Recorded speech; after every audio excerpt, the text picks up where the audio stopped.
UPSC की preparation में एक कॉमन फोकस जो एस्पिरेंट्स का रहता है कि एग्जाम जिससे क्लियर हो जाएगा वो है कि हम ज़्यादा से ज़्यादा नॉलेज अक्वायर कर लें।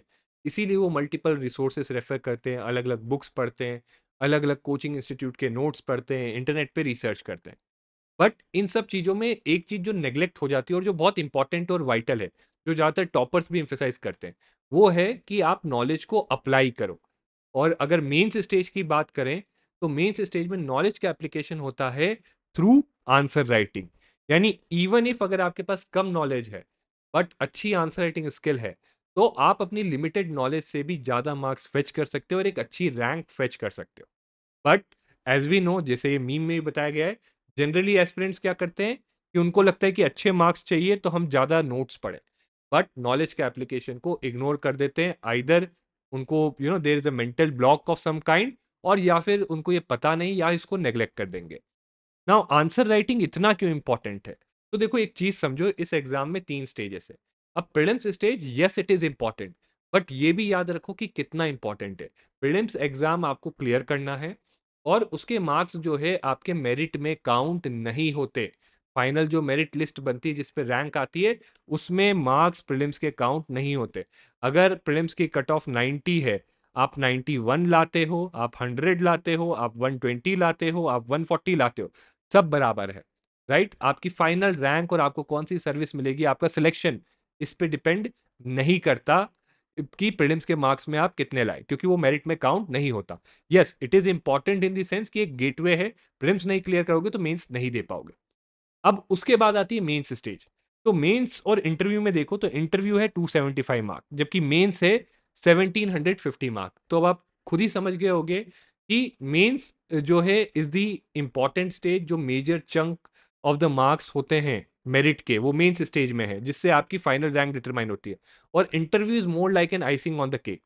और एक और फैक्टर है कि अगर कंट्रोलेबल स्टेज देखो आप, जहाँ पे मतलब अनप्रिडिक्टेबल फैक्टर्स कम है, जहाँ लक का रोल कम है, तो मेंस स्टेज में लक का रोल कम रहता है, जबकि इंटरव्यू 30 मिनट का होता है, 275 मार्क्स होते हैं, अलग अलग बोर्ड्स होते हैं, अलग अलग बोर्ड्स की अलग अलग मार्किंग होती है।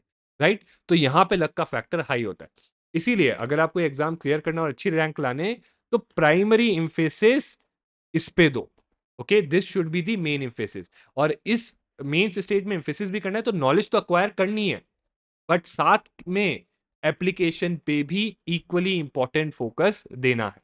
अब देखो, ये चीज मैं एक एग्जांपल के थ्रू समझाता हूँ।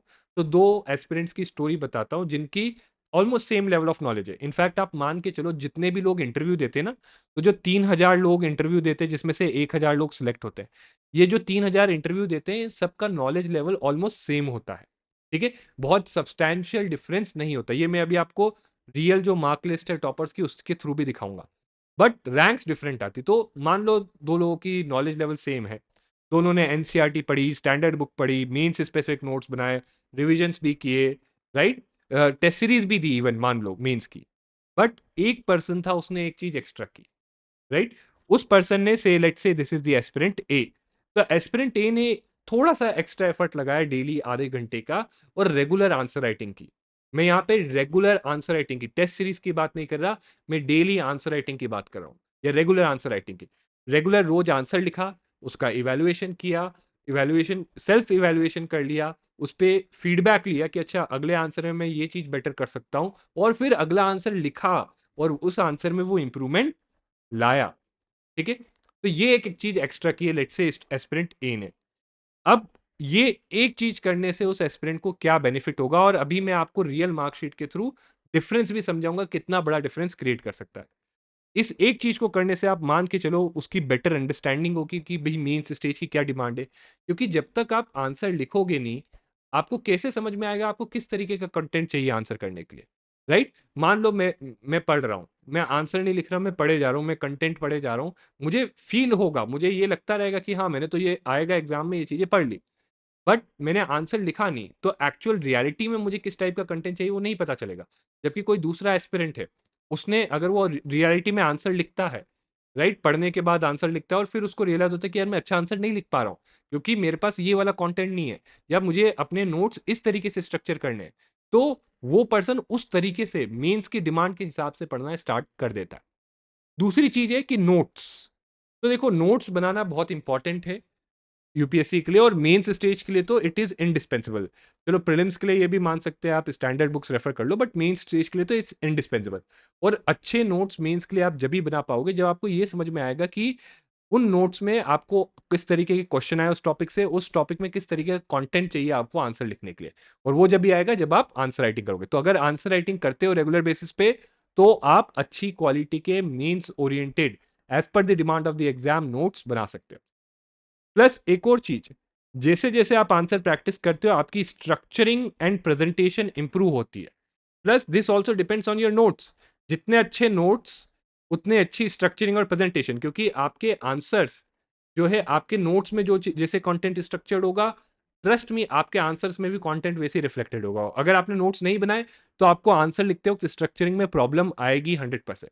सो अगर आंसर राइटिंग करते हो और साथ में नोट्स बनाते हो तो better structuring and presentation of knowledge. और ये इंपॉर्टेंट क्यों है, क्योंकि इससे आप एक इवेल्युएटर पे एक अच्छा इंप्रेशन, जो भी आपकी कॉपी चेक कर रहा होता है वो आपको पर्सनली नहीं जानता, वो आपकी पर्सनली कितनी नॉलेज लेवल है वो नहीं जानता। उसके लिए हर कोई बराबर है। उसके लिए एक स्टूडेंट जो फर्स्ट टाइम मेंस दे रहा है वो भी बराबर है, उसके लिए एक स्टूडेंट जो आईपीएस बन गया है और रैंक इंप्रूवमेंट के लिए मेंस दे रहा है वो भी बराबर है। उसके लिए क्या चीज इंपॉर्टेंट है कि उसने आंसर कॉपी में क्या लिखा है। ओके। और वो आंसर कॉपी में लिखा हुआ चीज फर्स्ट इंप्रेशन किससे बनता है कि अगर मैं आंसर देखता हूं जस्ट खोल के ही और मुझे क्लियर कट एक स्ट्रक्चर दिखता है कि इसने हर एक सब हेडिंग को क्लियर कट डिवाइड किया है, प्रेजेंटेशन में मुझे प्रॉपर अंडरलाइनिंग प्रॉपर स्पेसिंग दिखती है, कहीं मैप डायग्राम दिखता है, तो ये एक अच्छा इंप्रेशन क्रिएट करता है और इससे बहुत बड़ा डिफरेंस क्रिएट होता है। इससे उस एस्पिरेंट को, मान लो एस्पिरेंट ए था, इसको हर क्वेश्चन में एटलीस्ट 0.5 to 1 मार्क एक्स्ट्रा मिलता है। Okay. 0.5 to 1 mark extra. Plus आप आंसर राइटिंग करते हो तो रियल एग्जाम में आपकी speed of thinking and writing answers भी स्पीड अप हो जाती है, क्योंकि आपको पता है कि किस तरीके से किस पैटर्न में सोचना है, क्वेश्चन को कैसे ब्रेक करना है पार्ट्स में, किस पार्ट को कैसे डील करना है। You are also equipped to deal with question जहां पे आपके पास पार्शियल या फिर बहुत कम इंफॉर्मेशन है। राइट। एंड इवेंचुअली इससे आपका कॉन्फिडेंस भी बूस्ट होता है। तो मान लो मैं अज्यूम करता हूं कि because of all these benefits, इन सारी चीजों के कारण स्टूडेंट ए को, राइट, सो लेट्स अज्यूम कि इन सब के कारण स्टूडेंट ए को एवरी क्वेश्चन में 1 मार्क का बेनिफिट होता है। Right. Student A benefits from 1 mark despite same level of knowledge. B को मान लो किसी 10 मार्क के क्वेश्चन में 4.5 मिले, स्टूडेंट ए को 5.5 मार्क्स मिलेंगे। यानी ऑन एन एवरेज 1 मार्क का बेनिफिट होता है। अब आप देखो जीएस पेपर 1 to 4 जो हैं उसमें आपके टोटल अराउंड मान के चलो 80 क्वेश्चंस होते हैं। ठीक है। जीएस पेपर 4 में भी आप 19 के अराउंड क्वेश्चंस होते हैं, तो 80 क्वेश्चंस मान के चलो, 80 into 1, so this is 80 marks. ठीक है। प्लस आपका ऑप्शनल भी है। ठीक है। और यहां पे मैं ऐसे राइटिंग की तो बात कर ही नहीं रहा हूं। तो ऑप्शनल के भी 2 पेपर होते हैं, 19 क्वेश्चन, आप 20 मान के चलो for sake of convenience, 40 into 1, 40 marks, यानी 120 मार्क्स का एज। बट हम रियलिस्टिकली एज्यूम करते कि कोई भी सारे के सारे क्वेश्चन अटेम्प्ट बेस्टली अच्छे तरीके से नहीं करता, मतलब बेस्ट वे में नहीं करता। राइट। तो ये जो 120 क्वेश्चन है मैं मान के चलता हूँ इसमें से वो 100 क्वेश्चन अगर सिंसियर है तो एटलीस्ट 100 क्वेश्चन तो अच्छे से करेगा। यानी ए और बी के बीच में 100 मार्क्स का डिफरेंस है। ए और बी के बीच में 100 मार्क्स का डिफरेंस है। अब देखते हैं हम लोग जो यूपीएससी मार्क्स रिलीज करता है, तो यूपीएससी रिकमेंडेड कैंडिडेट्स के ये मार्क्स रिलीज किए 2024 के। अब देखते हैं कि कैसे ये 100 मार्क्स कितनी रैंक का डिफरेंस लाते हैं। तो देखो नॉर्मली क्या होता है, टॉपर के मार्क्स आप देख लो। राइट। टॉपर जो रैंक 1 है, ओके, शक्ति Dubey, right, 1043 marks. Okay. Rank 1 interview और दोनों के मार्क्स मिला के 1043 है। जैसे जैसे आप नीचे जाते जाओ अब हमें कितने 100 मार्क्स का डिफरेंस देखना है। यानी हम देखते हैं 943 पे कौन सी रैंक थी, 943 पे। और आप एक और चीज यहां पे नोटिस करो, 1000 1000 1000 1000 1000 1000, जब इतने मार्क्स क्लोजली स्पेस्ड है मान के चलो आपकी सबका जो है ऑलमोस्ट नॉलेज लेवल जो है सेम है।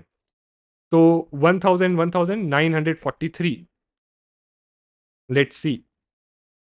तो जैसे आप आगे बढ़ते रहोगे 953 949 944 और ये आपका आ गया 943। अब आप देखो 943 पे कितने लोग, 481 रैंक, 400 400 प्लस रैंक्स का, मैं for sake of convenience let's take तो 400 रैंक का अंतर आ जाता है अगर आप एक छोटी सी चीज, थोड़ा सा डेली आंसर राइटिंग प्रैक्टिस आधा घंटा एक्स्ट्रा इनग्रेन कर दो, जहां आप एप्लीकेशन ऑफ नॉलेज पे फोकस करो। क्यों आएगा? Because of these benefits. 400 marks में आपको सिग्निफिकेंस दिखा रहा है, 400 रैंक, राइट? अगर आप कैटेगरी के हिसाब से कंसिडर करते हो, कोई पर्सन लिस्ट के बाहर है और कोई पर्सन आईएएस है। This is the difference. Yes, आप इसमें ऐड कर सकते हो वेरिएबल्स और 481 रैंक्स का डिफरेंस है। मैंने दूसरे वेरिएबल्स की पीटी, आपका किसी का इंटरव्यू में थोड़े एक्सेप्शनल मार्क्स आ गए, ये आ गए, बट दोज आर एक्सेप्शंस। वो भी अगर आप अकाउंट करके 80 रैंक निकाल देते हो तो भी 400 रैंक्स का difference. Okay, so that's a big difference. ठीक है, इसके थ्रू आप या तो लिस्ट में हो या लिस्ट के बाहर हो, या लिस्ट में आप बॉटम पे हो या टॉप रैंक में हो, राइट? या इवन आप लिस्ट में हो किसी अच्छी रैंक पे या फिर लिस्ट के बाहर। This is the difference that good answer writing skills can create, और जो आप डेली आंसर राइटिंग प्रैक्टिस के थ्रू कर सकते हो। अब रही बात कि करना क्या है, व्हाट यू शुड डू, तो एक चीज हमेशा याद रखो, like I said, focus on converting knowledge two marks. ठीक है, हमेशा याद रखना है, ज्यादा नॉलेज तो आप अक्वायर करो ही, बट जैसे ही आप नॉलेज अक्वायर करते हो ना, आप उसको अप्लाई करने की कोशिश करो, राइट? टू इंश्योर कि आप उसको मार्क्स में कन्वर्ट कर पाते हो। और उसके लिए आपको ये करना है कि जैसे जनरली एज अ बिगनर, अगर आप बिगनर हो, एनसीईआरटीज वगैरह पढ़ते हो, तो बिगनर्स का क्या परसेप्शन होता है कि जब तक हम कंटेंट नहीं पढ़ेंगे आंसर राइटिंग कैसे लिखें? सी, अगर एनसीईआरटी पढ़ी है तो एनसीईआरटी का कंटेंट तो पढ़ा है, तो एनसीईआरटी के आंसर्स तो लिख सकते हो। That's a good starting point. Simple questions के आंसर से लिखो, राइट? सी, स्टेप्स अगर आप चढ़ते हो तो अगर 5-6 स्टेप्स चढ़ने की कोशिश करोगे आप गिर जाओगे, राइट? बट एक छोटा छोटा स्टेप्स तो आप ले सकते हो। ठीक है, सिंपल स्टेप, एनसीईआरटी पढ़िए, एनसीईआरटी के एंड में जो क्वेश्चन है उससे स्टार्ट करो। ठीक है, राइट आंसर, खराब आंसर भी है, that's not a issue, you have to start writing, that's very important. दूसरी चीज, सी, नोट्स बनाओ, राइट? देखो, जो भी पढ़ रहे हो, अभी स्टार्ट किया है या जैसे भी है, जो भी कभी भी पढ़ रहे हो, उसके नोट्स बनाना शुरू कर दो। That's also first step of answer writing. Notes basically होता क्या है, जो भी आप किसी चीज पे नोट्स बनाते हो, that's also form of presenting the information in a organized and structured way. Notes में क्या होता है, आपने एक इन्फॉर्मेशन दो सोर्सेज से पढ़ी, आप उसे एक ऑर्गेनाइज्ड और स्ट्रक्चर वे में अरेंज करते हो। आंसर राइटिंग में भी तो क्या करते हो, आपके पास क्वेश्चन पे एक टॉपिक है, कुछ पूछा गया है, उसका आंसर आपको एक स्ट्रक्चर्ड और ऑर्गेनाइज्ड वे में देते हैं, राइट? तो जो स्ट्रक्चरिंग, ऑर्गेनाइजेशन, प्रेजेंटेशन करने वाली बात आती है, वो नोट से आती है। और दूसरी चीज मैंने ऑलरेडी बता दी कि अगर नोट्स अच्छे होंगे तो आपके आंसर्स डेफिनेटली अच्छे हो जाएंगे, क्योंकि अच्छे नोट्स आपके अगर रहेंगे, आपके दिमाग में अच्छे से इंफॉर्मेशन स्ट्रक्चर्ड ऑर्गेनाइज्ड है, डायग्राम्स आपके नोट्स में है, मैप आपके नोट्स में है, राइट? अच्छे डेटा पॉइंट्स आपके नोट्स में, ग्राफ्स नोट्स में, तो डायरेक्टली आप रेप्लिकेट कर सकते हो। बट अगर एग्जाम में बैठ के सोचोगे तो दैट इज वेरी डिफिकल्ट। तो remember, good notes equal to good answers. अब फ्रीक्वेंसी ऑफ आंसर राइटिंग क्या है? देखो, अगर बिगनर हो, सी, अगर थोड़ा सा टाइम हो गया 6-7 महीने, तो डेली एक आंसर लिखो। बट बिगनर हो तो see, this is not a big ask, बहुत बड़ी एक्सपेक्टेशन नहीं है। और अगर आपको ये एग्जाम क्लियर करना है तो 2 से 3 दिन में एक आंसर तो लिख सकते हो। यानी एक वीक में आप 2 आंसर्स लिखो। यानी आज आप एक आंसर लिखो, कल उसको सेल्फ इवेलुएट करो, फीडबैक लो, फिर उस फीडबैक के बेसिस पे एक और आंसर लिखो, या उसी आंसर को दोबारा लिखो, राइट? फिर धीरे धीरे जब आगे आप बढ़ते जाते हो, 5 to 6 months down the line your preparation, आप खुद देखोगे 2 से 3 आंसर बन जाएंगे पर डे, राइट? इन 30 मिनट्स। ओके, फिर एक और इंपॉर्टेंट चीज है, देखो आंसर राइटिंग करते हो ना, तो प्लीज डोंट फोकस ऑन कि कोचिंग इंस्टीट्यूट्स, ऑनलाइन क्वेश्चंस, इन पे। पहले आंसर राइटिंग आप जो टॉपिक पढ़ रहे हो मेंस का, राइट? एथिक्स में कुछ पढ़ा है, सोसाइटी के बारे में, पॉलिटी का कोई टॉपिक पढ़ा है, उस टॉपिक के ऊपर यूपीएससी ने मेंस में क्या क्वेश्चन पूछे हैं, वो क्वेश्चन की आंसर राइटिंग से आप स्टार्ट करो। उससे दो चीजें होंगी, एक तो आपको समझ में आ जाएगा जो आपने पढ़ा है क्या वो सफिशियंट है या नहीं है, राइट? दूसरा, आपको एग्जामिनर का माइंड समझ में आएगा, एग्जामिनर किस तरीके से क्वेश्चन स्ट्रक्चर करता है, और जब स्ट्रक्चर इस तरीके से कर रहे हैं, what kind of information the examiner is expecting, right? तो मेक श्योर आप, और ये चीज मैंने बहुत सारे स्टूडेंट्स की देखी कि देर वर सम एस्पिरेंट्स जो मैंने जिनको मेंटर किया है, उन्होंने टेस्ट सीरीज बहुत सारी लगाई, 20-20 टेस्ट लगाए मेंस के, बट पीवाईक्यू सारे सॉल्व नहीं किए। That's a big discrepancy in preparation. आप पहले सारे पीवाईक्यू सॉल्व करो, टेस्ट सीरीज और बाकी दूसरे क्वेश्चन आप बाद में प्रैक्टिस करना। पहले तो जो टॉपिक पढ़ रहे हो उसके पीवाईक्यूज आप सॉल्व करो, ओके? देन जब आप शुरुआत में आंसर राइटिंग करोगे, जैसे अभी ये वीडियो देखने के बाद ये सब आज मान लो कल बैठ के शुरू करें, it's okay, don't worry about time, don't worry about quality, just right. ठीक है, टाइम और क्वालिटी अभी आपका कंसर्न नहीं है, अभी तो आपको जो एक ब्लॉक है आपका मेंटल या एक हैबिट बनानी है। First step is the habit. एक बार हैबिट बन गई, फिर आप उसको इवेल्युएट करो, सेल्फ फीडबैक लो, दूसरों से इवेल्युएट करवाओ, अपने पीयर्स से, अगर आपके कोई मेंटर है उनसे, और फीडबैक लेके इंप्रूव करो। बट अगर आदत नहीं बनेगी तो कभी प्रैक्टिस नहीं होगी, कभी उस पर इवेल्युएशन नहीं मिलेगा, फीडबैक नहीं मिलेगा, और कभी भी इंप्रूव नहीं होगा। Right. And lastly again I would like to emphasize that कि इवेल्युएशन एंड फीडबैक बहुत जरूरी है। कई लोग क्या करते हैं कि आंसर लिखा और छोड़ दिया, फिर अगला आंसर लिखा और छोड़ दिया, फिर, तो यहाँ पे it is as good as not doing any answer writing, क्योंकि बिना इवेल्युएशन फीडबैक के कैसे पता चलेगा क्या इंप्रूवमेंट करना। राइट। तो और कुछ चीजें आपको नहीं भी करनी है। राइट। तो वन थिंग इज कि वेटिंग फॉर परफेक्ट कंटेंट, कि ये वेट करना, अगर आप ये परसेप्शन के साथ अपने आप को होल्ड बैक कर रहे हो आंसर राइटिंग में कि मेरे पास परफेक्ट कंटेंट आ जाए फिर मैं आंसर राइटिंग शुरू करूंगा, प्लीज डोंट, ऐसा कभी भी नहीं होगा। और you would end up realizing कि आपका पूरा टाइम चले गया, प्रीलिम्स का टाइम आ गया, आपने बहुत कम या बिल्कुल ही ना के बराबर आंसर राइटिंग प्रैक्टिस की है। इरेगुलर प्रैक्टिस, सो देखो मैंने क्या बोला है, एक हफ्ते में 2 आंसर्स। कई लोग क्या करते हैं, 2 हफ्ते में एक आंसर लिखा, या कई लोग सोचते हैं कि हमने टेस्ट सीरीज दे दी, राइट, कि 2 हफ्ते में एक टेस्ट दे दिए 20 क्वेश्चन के, हमारी आंसर राइटिंग प्रैक्टिस। देखो टेस्ट सीरीज से आंसर राइटिंग प्रैक्टिस नहीं होती। रिमेंबर इट, आई विल री एम्फेसाइज इट। अगर आप सोच रहे हो मेंस की टेस्ट सीरीज दे रहे हो और आपकी आंसर राइटिंग स्किल बिल्ड हो रही है, नहीं हो रही। वहां से आपका टाइम मैनेजमेंट बिल्ड होता है, एग्जाम प्रेशर हैंडल करना बिल्ड होता है, but answer writing skill build नहीं होती वहां से। आंसर राइटिंग स्किल बिल्ड होगी तो सिर्फ और सिर्फ बिल्ड होगी डेली आंसर राइटिंग से। ठीक है। Then writing without evaluation and feedback, यानी आप लिख रहे हो बट कोई इवेल्युएशन या फीडबैक नहीं है। Now again this was some broad guidelines. Definitely आगे हम लोग वीडियोस लाएंगे जहां स्पेसिफिकली आपको बताएंगे कि आंसर राइटिंग में स्ट्रक्चरिंग क्या होता है, प्रेजेंटेशन क्या होता है, कैसे इंप्रूव करना है, क्या एलिमेंट्स लाने होते हैं, कैसे आप एक अच्छा इंट्रोडक्शन फॉर्म कर सकते हो, क्या मल्टीपल वेज है इंट्रोडक्शन फॉर्म करने के। All this will be discussing ahead. और अगर आपको ये वीडियो हेल्पफुल लगा एंड यूजफुल लगा and you need to like, आपको लगता है कि आगे की सीरीज देखनी है या कोई और टॉपिक आपको लगता है जिस पे आपको हेल्प चाहिए, just mention in the comments and do like share this video and subscribe to our YouTube channel. तो wish you all the best for your preparation and see you again next time.